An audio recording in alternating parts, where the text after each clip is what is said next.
Hello everyone, I am doctor जय शिरपरा, your biology teacher, और आप सबका स्वागत है आज के लेक्चर में हमारा टॉपिक है क्लास एम्फीबिया या एम्फीबियंस। हम सब जानते हैं कि फ्रॉग इसका बहुत ही यूनिक एग्जांपल है। एम्फीबियंस के बारे में लोअर स्टैंडर्ड से आप लोग पढ़ते आए हैं। टेट्रापोडा सुपर क्लास, सब फाइलम हम लोगों ने पढ़ा वर्टिब्रेटा, उसका सुपर क्लास जो है जिसमें हम लोगों ने पढ़ा टेट्रापोडा, मतलब कि जिनके पास 4 लिम्स होते हैं। वो 4 लिम्स वाले ऑर्गेनिज्म में सबसे पहला ग्रुप है एम्फीबियंस या एम्फीबिया।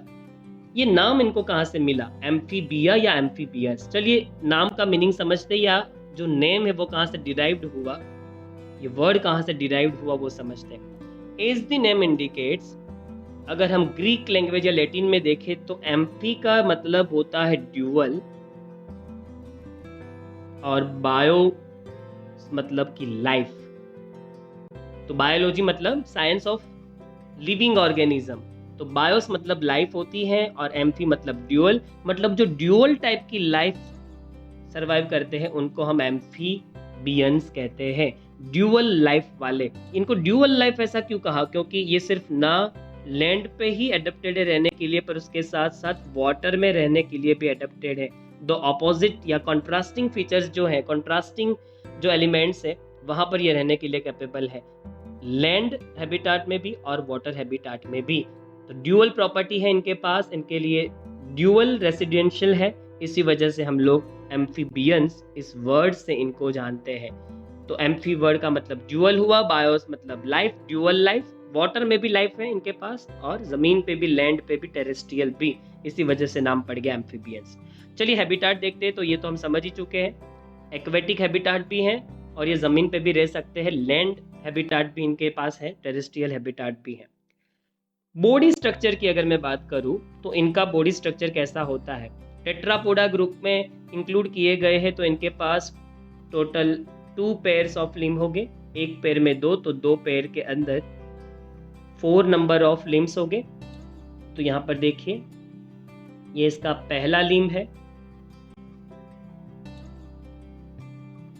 ये दूसरा, यहाँ होगा तीसरा, और ये वाला 4th। इस तरीके से इनके पास 4 लिम्स होते हैं। अगर ग्रुप में मैं आपको बताऊं तो पहला और दूसरा दोनों 4 लिम्स है। 4 लिम्स मतलब आगे के लिम्स, हम इसको 4 लिम्स कहेंगे, फर्स्ट एंड थर्ड वाले को।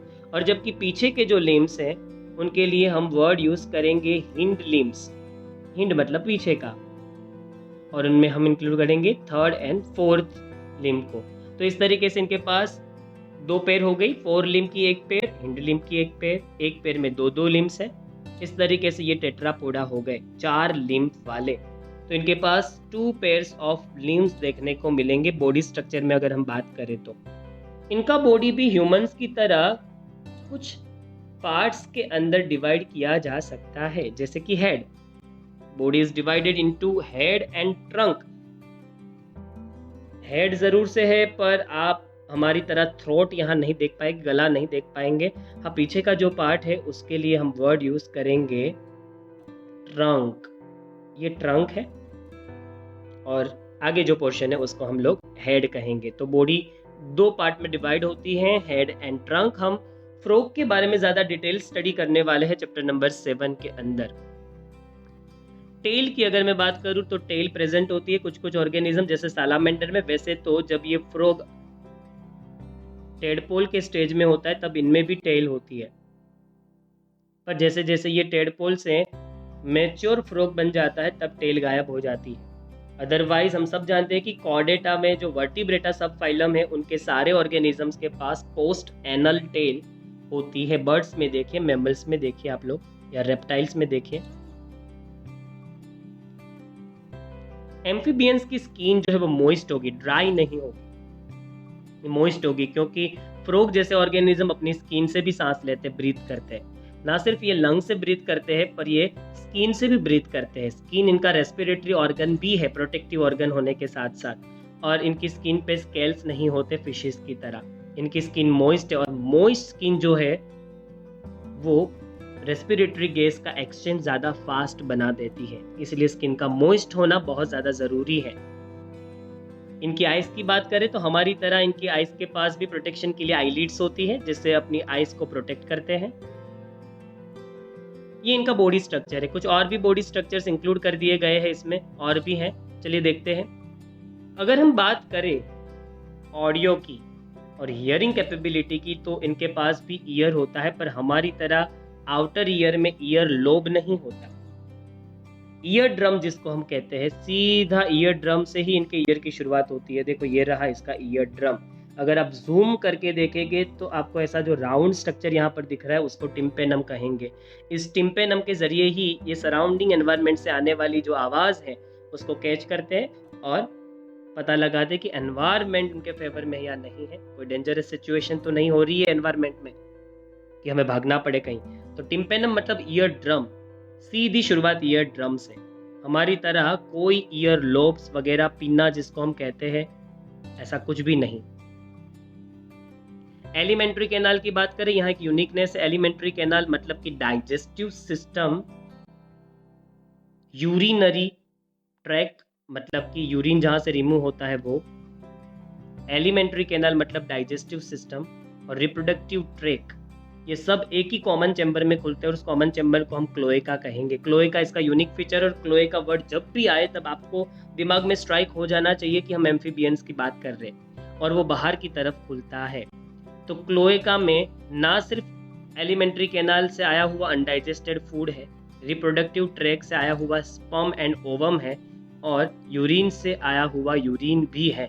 इसका मतलब है कि ये बहुत सारी चीज़ें जो है, जैसे एलिमेंट्री कैनाल से अनडाइजेस्टेड फूड, रिप्रोडक्टिव ट्रैक से आया स्पर्म ओवम, यूरिनरी ट्रैक से आया यूरिन, सब कुछ एक ही जगह इकट्ठा करता है क्लोएका में। यहाँ पर सब कुछ आपस में मिक्स नहीं होगा, बारी बारी से आएगा, तो क्लोएका से ही आएगा, पर इन शॉर्ट बॉडी के बाहर तो क्लोएका इसका कॉमन चैम्बर होगा।